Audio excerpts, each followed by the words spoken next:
Hello, this is Disney 65 on here, and today I'm going to do something different this year. There wasn't much movies out this year at all due to the pandemic, so I decided to do a list of movies and give them out of 10. There's one film I forgot to mention, by the way, on this list, but I'll mention it anyway. By the way, these are in no order. Some of them I may have them forgotten because I haven't seen them in God knows when. So this is my opinion. Some people might like these movies, more people might hate them. So without that being said, let's dive in. So in order. First movie up is Wonder Woman 1984. This one was kind of a mixed bag for me. It kind of, half it didn't make sense half the time. Other half of it was like watching a Quantum Leap episode with that lad Scott Bakula. I gave the movie a 6 out of 10. I thought it was a good movie. Having said that, so yeah, Mulan 2020. I did not like this movie at all, but I liked parts of it. If you saw my review of the movie on YouTube, I gave you my thoughts on that movie, and I gave that movie a 6 out of 10. There's parts of it that I did like, and then there's other parts I did not like, but yeah, I gave the film a 6 out of 10 as well. The Christmas Chronicles 2, which is a Netflix original, I gave that a 7 out of 10. I thought it was very, very good. Jingle Jangle Christmas Journey, which starred Keegan-Michael Kay, Forrest Whitaker, I think Angela Bassett was in it as well. I gave that movie a 7 out of 10 as well. I thought it was a good film. Godmothers, the Disney Plus original movie, which starred Eliza Fisher and Julian Bell. I thought it was a very good movie. I gave it an 8 out of 10 because I like the twist in it. And usually Disney movies, they're all about princes and princesses, and you have to, and like they're like shoving you in the face, going, you have to be with this person. Everyone on this planet has to have a person in their lives, and you're like, oh my god. But yeah, this one, like I said, has a very good twist in it. Which I didn't expect for a Disney movie, because like I said just there, Disney movies, they all have a happy ending in every single one of them, and you get so fed up with it. So I thought it was a very good movie. If you haven't seen it, do check it out. Holiday, which is a Netflix original. This movie had Emma Roberts and your man from Monte Carlo, Luke Bassey, I think his name was. I gave it a 6 out of 10. It's a generic rom-com for the Christmas holiday season, but yeah, it was an okay movie.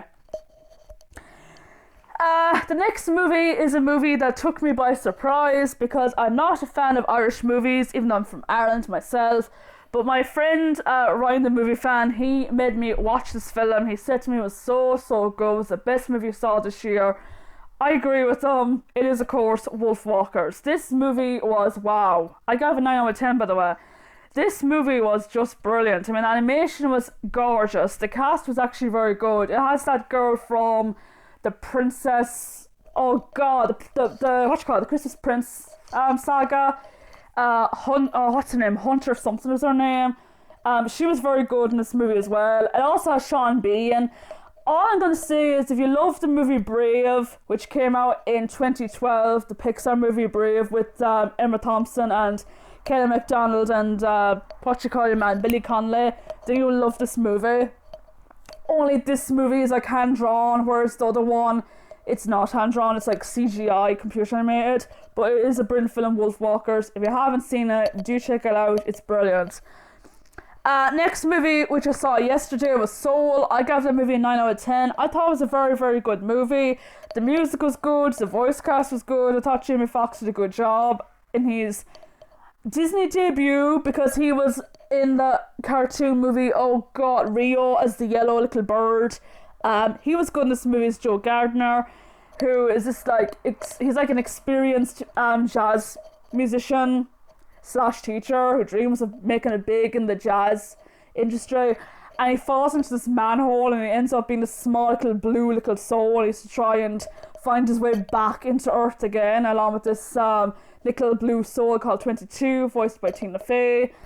I thought it was a really good movie. The ending was it ended really queer, but to me, I thought it was a very good movie. Doolittle. Oh my god, I heard so much people talk about this movie, and I agree with them. It sucked. I mean, God, what was Robert De Niro thinking about starring this movie? He's like, oh my god, so bad. His accent was laughable, by the way.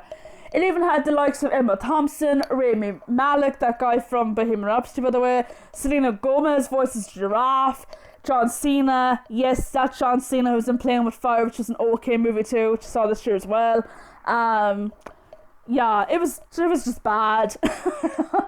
The Witches 2020. This is a remake of the 1990 horror comedy starring Angelique Houston, which is based on a Roald Dahl book, by the way, about these witches who disguise themselves as females and like rip off their faces, and they reveal this hideous form in the 1990 version, by the way.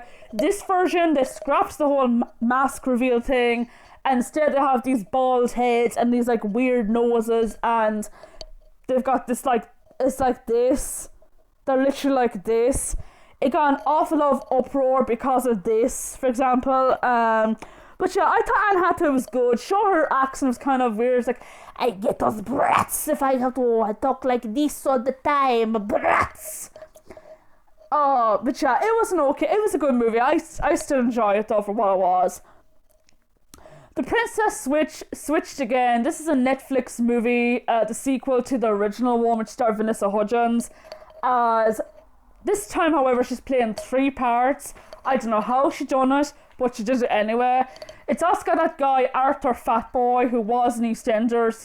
He plays Vanessa Hudgens' third character's buddy in the movie, and she wants to take over as queen. Yeah, it's a silly movie, but I gave it a 6 out of 10. The Secret Dare to Dream. This one had Katie Holmes, the one that was married to Tom Cruise.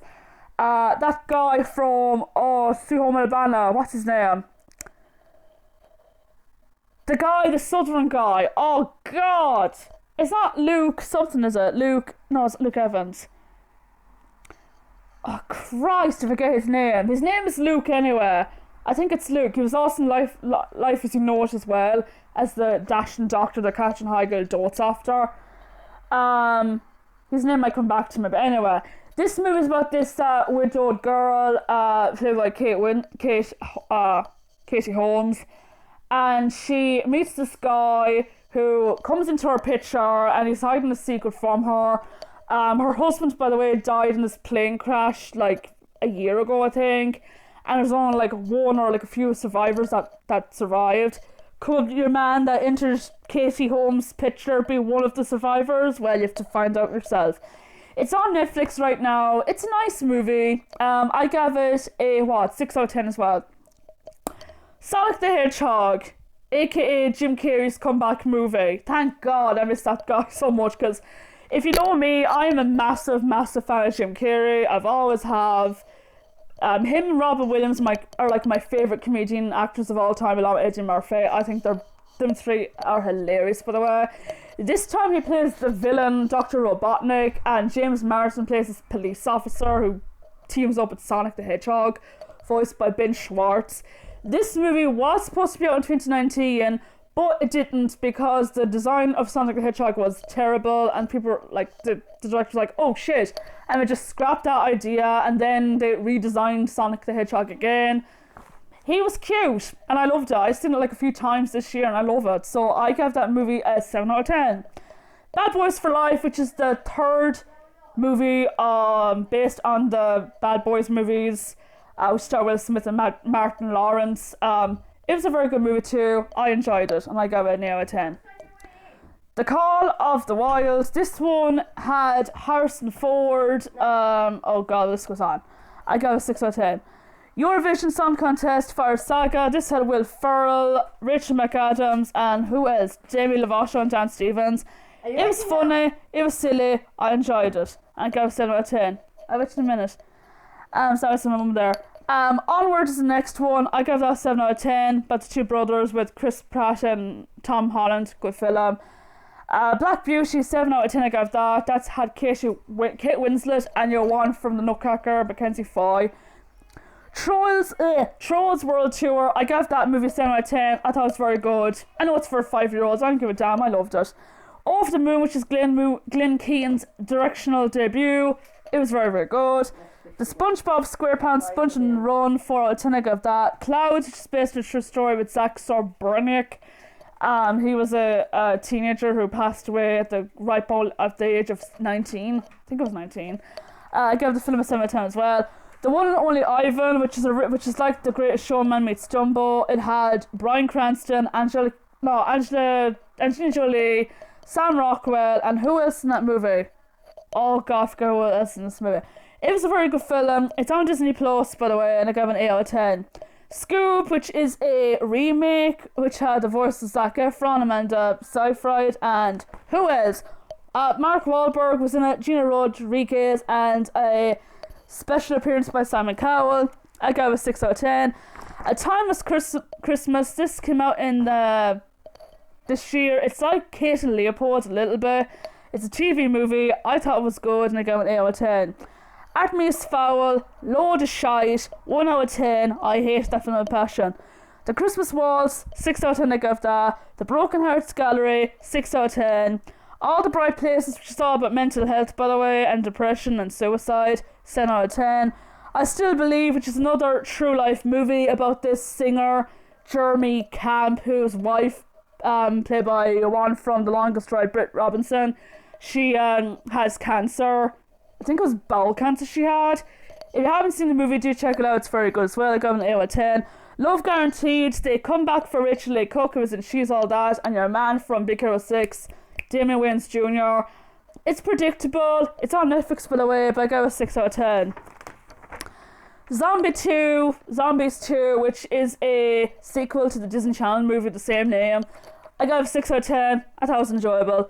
Magic Camp, which had your man from, what's his name? It's Adam Levine. Oh, it's Adam something anyway. He's in that Pitch Perfect film. I gave it a 6 out of 10. A Royal Christmas Engagement. Same old, 5 out of 10. I thought it was Think Like a Dog, absolutely shite. I had Josh Jamel and Megan Fox in it. I gave it 3 out of 10.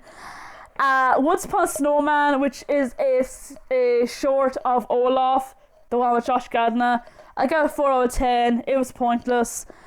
Ariana Grande's Excuse Me, I Love You, which is a concert, full date. Fun fact, by the way, me, my mum, and my brother went to see her concert. It was like a stampede. It was like something off The Lion King, by the way. I went to see her. My mum said never again. I do love Ariana Grande, but by God, that concert was a nightmare, by the way. But I was glad I saw it on Netflix for the first time, and the whole lot, and I gave it 8 out of 10. Robin's Wish, which is based on Robin Williams' dementia battle, because he passed away at the ripe old age of 63 6 years ago. This is one heartbreaking documentary to watch, and if you haven't seen it, do watch it if you're a massive fan of Robin Williams. For me, I cried twice watching it. And the last one I saw was Picture Perfect Royal Christmas, which is a rip-off Hallmark movie. Another movie I forgot to mention, which by the way features my mum's friend Kevin Maroney. It's called Calm with Horses. Kevin's son, what's his name? Keelan. Thanks, Mum. He's in this movie as the autistic child. I thought he was very good in this film. It's very, very violent, so if you're into violent movies, you'll probably like this movie. It's got kind of a Guy Ritchie vibe to it. But yeah, I thought it was a good movie, Calm with Horses, but I wouldn't watch it again, by the way. I'm sorry. But yeah, that's it. So that's my quick thoughts on all the films I saw this year. Let me know in the comments down below, have you seen these movies? Which one was your best? And until next time, take care.